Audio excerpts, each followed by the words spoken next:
नमस्कार.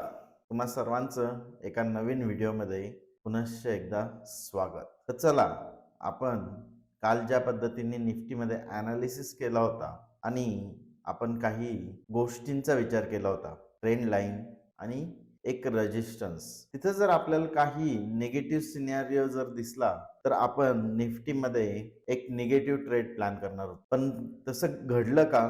आपल्याला काही तसं भेटलं का? तर चला पाहूया आणि करूया आजच्या अनालिसिसला सुरुवात. तर काल आपल्याला एक ट्रेंड लाईन भेटली होती. आपल्याकडे एक रेजिस्टन्स एरिया होता. आपण एक गोष्ट ठरवली होती, जर मार्केट इथं येऊन काही जर निगेटिव्ह सिनारिओ जर बनवत असेल, तर आपण ह्या लेवलला एक ट्रेड प्लॅन करणार होतो. एक निगेटिव्ह आयदर आपण ट्रेंड लाईनला प्राइस टच करून जर लोअर लो मारत असेल आणि त्या ठिकाणी आपल्याला एक छोटा स्टॉप लॉस, आयदर हा आपला रेजिस्टन्स एरिया, इथं जर आपल्याला एखादी रिव्हर्सल भेटला असता, तर आपण इथं निगेटिव्ह ट्रेड प्लॅन करणार होतो. पण आपल्याला काही इथं निगेटिव्हनेस मार्केटमध्ये भेटला नाही. आता हे ट्रेंड लाईनचं काम संपलेलं आहे.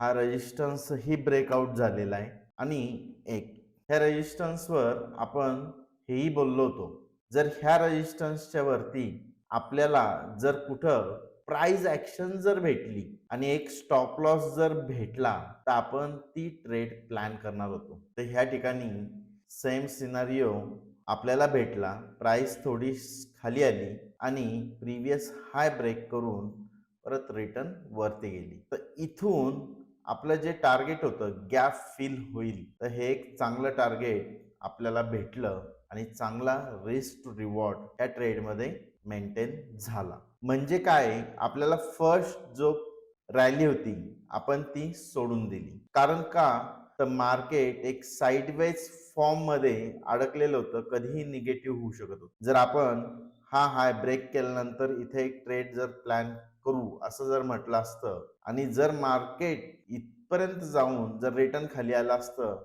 आपला इथं लॉस झाला असता. त्याच्यामुळं आपण एकतर रेजिस्टन्सवर किंवा रेजिस्टन्सच्या वरती ट्रेड प्लॅन करतो आणि त्याच्यानंतर त्या ट्रेडमध्ये एंट्री करतो, जेणेकरून आपल्याला कन्फर्मेशन आणि रिस्क रिवॉर्ड चांगला राहिला पाहिजे. आपल्या अपोज मध्ये ट्रेड शक्यतो जाऊ नये हा प्रयत्न आपण केला पाहिजे. तर चला, आता नेक्स्ट काय घडू शकतं, तर आता जर पाहिलं तर मार्केट एक बुलिश फॉर्म मध्ये आलेलं आहे. प्रिव्हियस सगळ्या हायच्या वरती मार्केट निघलेलं आहे. आता आपण इथून पुढं ज्या ट्रेड प्लॅन करायच्यात त्या ऍटलिस्ट एक किंवा दोन पेक्षा जास्त जर आपल्या ट्रेड फेल होत असेल, तर आपण त्यानंतर ट्रेड बुलिश साईडला प्लॅन नाही करायचा. आता ट्रेंड चेंज झालाय. एक ट्रेंड आपल्याला अपसाइड दिसतोय. इथं त्या ठिकाणी एक गॅप होता. मार्केटनी गॅप पूर्णपणे फिल केलाय. आता ह्या गॅप नंतर मार्केट काय रिएक्शन इथं देत आहे हे सगळ्यात महत्वाचं आहे. मार्केटनी जर या गॅप मध्ये हॉल्ट केला, हा गॅप जो फिल झालेला आहे, त्या गॅप मध्ये इथं साइडवेज मार्केट जर आपल्याला उद्याचे दिवस जर पाहायला भेटलं, तर याच्यानंतर जर एखादा ब्रेकआउट जर आपल्याला भेटला, तो ऍटलिस्ट 24,600 पर्यंतचे आपण टार्गेट बँक निफ्टीमध्ये प्लॅन करू शकतो. तर त्याच्यामुळं 200 ते 300 पॉईंटची रॅली कॅप्चर करता येऊ शकते आपल्याला. इथून पुढं ट्रेंड पॉझिटिव्ह झालेला आहे. काल साइडवेज फॉर्म मध्ये मार्केट अडकलं होतं, स्लोली वरती येत होतं. ना पुट साइडला पैसा भेटला ना कॉल साइडला. त्याच्यानंतर आपली जे लेवल्स ब्रेक झाल्या, त्याच्यानंतर आपल्याला एक चांगली रॅली भेटली आणि हीच रॅली जर उद्या आपल्याला कंटिन्युएशन मध्ये जर जाताना दिसली, तर आपल्याला ऍटलिस्ट 24,600च्या लेवल पर्यंत मार्केट जाताना दिसू शकतं. त्याच्यामुळे उद्याचा प्लॅन सिंपल राहील. आपली अपेक्षा मार्केटकडून एकच राहील की उद्या इथं एक थोडंसं साइडवेज मार्केट आपल्याला जर पाहायला भेटलं, एक डेली कॅन्डल जर पाहिली, तर एक इनसाइड कॅन्डल मार्केटने उद्या जर बनवली, त्या ठिकाणी एक छोटीशी कॅन्डल जर बनवली, तर आपल्याला एक अपसाइड ब्रेकअप मार्केटमध्ये दिसू शकतो. त्याच्यामुळं उद्या मार्केट आपल्याला हॉल्ट करताना दिसू शकतं. आयदर आजचं जर हाय मोडून प्राइस ऍक्शन बनवून जर मार्केट परत एकदा हाय मोडत असेल तर इथे एक रिस्क घ्यायला काही अडचण नाही आणि कंटिन्युएशन ट्रेड मध्ये 600 पर्यंतचे लेवल्स आपण मार्केटमध्ये पाहू शकतो. तर चला आता बँक निफ्टी पाहूया. आता जर बँक निफ्टी जर पाहिलं तर बँक निफ्टी अजूनही एका साइडवेज रेंज मध्ये आहे. अजून वरच्या साईडला किंवा खालच्या साईडला बँक निफ्टीनी ब्रेकआउट दिलेलं नाही. तर चला आपण छोट्या टाइम फ्रेमवर पाहूया. पण इथे एक ट्रेंड जर आपण निफ्टीचा पाहिला तर ॲज सध्याच्या मितीला आपल्याला एक अप ट्रेंड मध्ये मार्केट शिफ्ट होताना दिसतंय.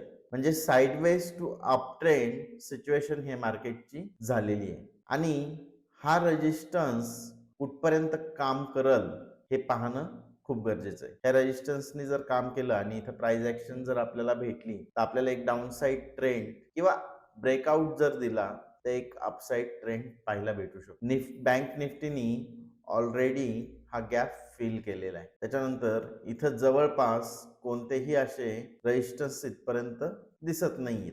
52,800च्या लेवल पर्यंत जवळपास मला बँक निफ्टी जाताना दिसू राहिली. चला छोट्या टाइम फ्रेमवर आपण पाहू. जर छोट्या टाइम फ्रेमवर आपण जर पाहिलं तर आपल्याकडं बँक निफ्टी मध्ये हा एक रेजिस्टन्स एरिया आहे. ह्या रेजिस्टन्स एरियामध्ये आल्यानंतर मार्केट काय करतं हे वॉच करणं खूप गरजेचं आहे. ऍटलिस्ट ह्या लेव्हल पर्यंत मार्केट येऊ शकतं आणि इथं जर साइडवेज जाऊन ब्रेकआउट जर दिलं आणि इथं प्राइस ऍक्शन जर बनली तर आपल्याला एक अपसाइड मूव चांगला बँक निफ्टी मध्ये सुद्धा पाहायला भेटू शकतो. तर आता आपल्याला एक गोष्ट कळालेली, मार्केटनी इंट्राडे साठी स्वतःचा ट्रेंड चेंज केलेला आहे. इंट्राडे च्या दृष्टिकोनातून आपण जर मार्केट पाहत असेल तर इंट्राडे साठी बुलिश मार्केट झालेलं आहे. त्याच्यामुळं इथून ज्या काही आपण ट्रेड प्लॅन करणार आहोत त्या सर्व ट्रेड बुलिश साईडच्या दृष्टीने पाहणार आहोत. तर तुम्हाला हा व्हिडिओ कसा वाटला हे कमेंट करून नक्की सांगा आणि चॅनलला सबस्क्राईब करायला विसरू नका. धन्यवाद.